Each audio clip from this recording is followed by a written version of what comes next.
What's up, guys? Welcome to the video. It's the second one of the day, and I just got done watching the London Spitfire taking on Seoul Dynasty, and oh my god. What what was that, guys? What was that? We're all sitting here wondering, like, what just happened? Why did that happen? What's going on? Tomorrow morning, I'm going to release another video talking about the other games, but I specifically just wanted to make one tonight about this set. And it's like, oh, I don't know what to think about it. I feel like we've been robbed. I feel like we got absolutely robbed by the Seoul Dynasty. Sure, they had some strategy where they thought Jito was going to be the better player for the role against the team or something like that. It's Ryujehong. And I know I picked London Spitfire to win initially. And you guys might have thought, oh, well, you should be happy, Michael, your pick won. I mean, I've said it so many times in my videos, guys. I don't care if my picks are right. I want good Overwatch. I want nail biters. I want game 5s. And today it was 16-0 in maps, 4-0 every set. It was so sad. And we'll get into that later, but more specifically about this game, it was a 4-0. Nobody expected the London Spitfire versus the Seoul Dynasty, the two Korean powerhouses, to be a 4-0 one-sided stomp. Seoul Dynasty couldn't even get a point on a map till the very last one, when London Spitfire basically gave them one out of pity. Like, come on. I feel so robbed. I feel like I'm a little kid and somebody took my candy and I can't get it back, or I don't even know. It's just a mess. That game, first of all, props to London Spitfire, okay? I'm not taking anything away from them. They played out of their minds. Why would you guys even think I'm trying to take something away from them? You all know I'm huge London Spitfire fans. Probably one of my favorite teams. Prophet is my favorite player. My pick for one of the best players to pretty much play the game ever. And they were swapping players left and right. They had crazy comps. They had crazy rosters coming in.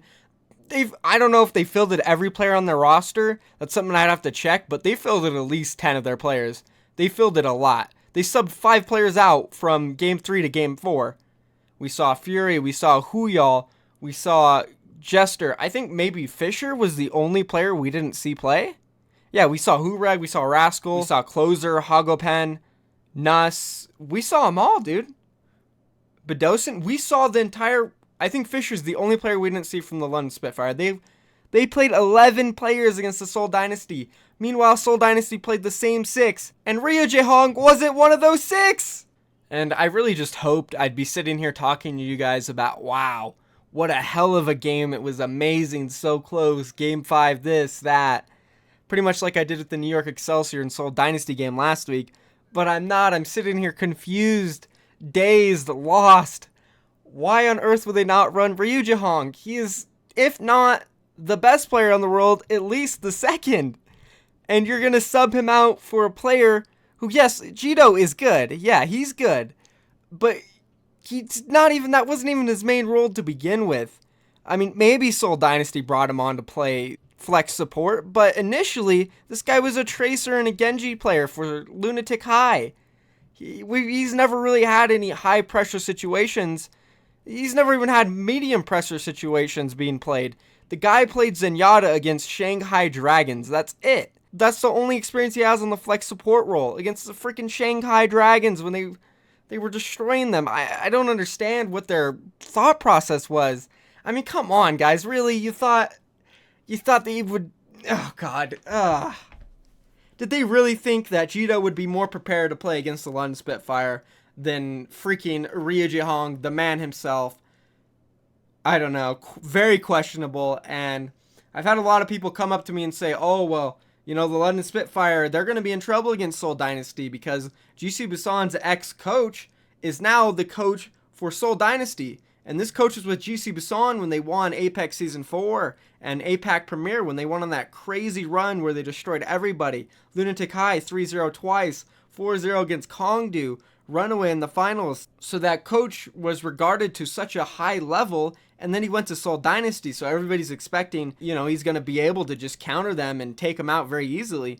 But wow, did they get out-coached, man. Talk about overthinking it. Really, they overthought it big time, because the London Spitfire players, you could say they overthought it too, because they sent 11 out of 12 players into play. and we hardly see any roster filled 11 players. What? That's a record. No team has filled it 11 players. I don't think any team has filled it more than 9 yet. I mean, of course, that's off the top of my head, and I'm not exactly sure, but I know that no team has filled it 11 players yet. In the preseason, they did with the London Spitfire, but in the regular season, they have not. All right, so I guess that's enough of complaining about them not running Ryujehong, but I'm pretty sure everybody here is going to agree with me. What the hell, guys? You gotta play him. And moving on to just the London Spitfire, though, they played great. None taken away from them. I think if Ryujehong was still in there, that the London Spitfire would have won this series. 100%. I think they still would have won it because, I mean, they did dismantle them. Sure, Seoul Dynasty isn't the same exact team without Ryujehong, but you don't get 4-0'd and absolutely first held on 3 maps in a row like that. They got crushed. I mean, absolutely destroyed. So with Ryujehong in there, you know, maybe they get a map, but I'm still thinking 3-1 for London Spitfire, but it's going to be much closer. But who knows? Like, I can't even predict that and say it's 100% fact because it's what if, you know? It didn't actually happen. So nobody really knows. Seoul Dynasty could have 4-0'd them, or London Spitfire could have 4-0'd them just as hard as they did with Vegito in there.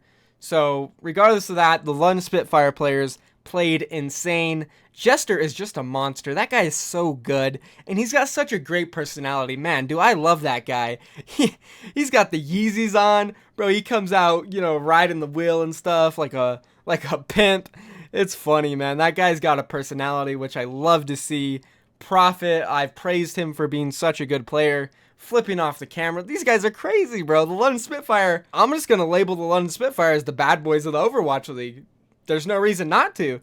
They have the persona, they play like it, and they act like it, you know? And hell, they're good. Hureg outsniped Fleta on Widowmaker. That has nothing to do with Ryujehong, whether Ryujehong was there or not. Hureg got the better of him. He got more kills than him. So props to Hureg there on the Widowmaker for Elios. That was amazing to see. And Birdring played out of his mind. Prophet came in, played the last 3 games, popping off. On the Tracer and Genji, he's just so good at those 2 heroes. It's absolutely unreal how good he is at those 2 heroes. And I want to say, I never mentioned this before. I did bring up that his Junkrat is good. But starting off, like, in the preseason, Prophet's Junkrat wasn't that good. Like, it was mediocre. When I saw him play on, like, Junkertown against the Los Angeles Gladiators, I was like, yo, maybe we should get him off of it and get him on, like, the Genji or Tracer or something. Because he's not really doing much, and he doesn't look like he's very well-rounded on it. And looking at his Junkrat now, and from like the past 2 weeks, his Junkrat's incredible. He looks like Jake on it. He's so good at so many heroes. He's got them mastered. I don't see why they don't just put him on Pharah for Koth and see what he can do. Because I'm pretty sure you give the guy like 2 weeks practicing Pharah, it's all she wrote. He's the best Pharah in the game possibly. Up there with the best at least. He just continues to surprise me every single set he plays. He gets better and better. The London Spitfire are looking incredible, and now I want to see the London Spitfire go up against the New York Excelsior, who both these teams actually slipped up last week and lost to Philly and Boston, respectively. But I think we all know it was kind of a slip up, and we can all agree that London and New York are both better than those 2 teams. Also, the implications that this match has on the playoff run is insane, because now we see Seoul Dynasty sitting at like a 3-way tie with Valiant and Houston, which nobody expected them to be in that position. So if Houston can somehow sneak a win tomorrow against Seoul Dynasty, Seoul's not going to be in the Stage 1 playoffs. They're done. So I guess the match tomorrow just got more interesting. It's basically in both the teams' hands, which, I mean, at this point is what I would love to see. So hopefully the reason why we got this crappy match today was so we can get an epic match against the Seoul Dynasty and the Houston Outlaws to decide who will make the playoffs for Stage 1. Now, that's all I can hope. That's all I can pray for. Hopefully it's a Game 5. Hopefully it's extremely close and both teams show up with their best. I am a little bit worried about Seoul Dynasty, though, because I feel like they might have over-prepared for this London Spitfire game, and now they're going straight into a match with the Houston Outlaws. And, well, actually, you know, maybe it's actually good, because now they'll just run Ryujehong in there, and they'll just play naturally and probably do better than they would if they hard practice for this one like they did with the London match, because they definitely overthought it. So, you know, I'm not sure. Maybe I'm overthinking this as well. We'll see. I'm hoping for that to be a great match tomorrow. and we will be doing a viewing party on the Discord, boys. So join the Discord. I'm going to drop the link in the comments and in the description. Be sure to join the Discord. We have an amazing community. You can also ask me any questions you need. And that's basically it for this video, guys. I just wanted to talk about this match and why they didn't run Ryujehong, how good London looks despite them not running Ryujehong, and the implications this has on the playoffs for Stage 1. So that's basically it, guys. Be sure to drop a subscription on the channel and like the video. I got Overwatch League content coming to you guys daily. Sometimes we even drop 2 videos in a day. We're working very hard, so I appreciate all the support. I love you guys, and I'm out of here. Peace.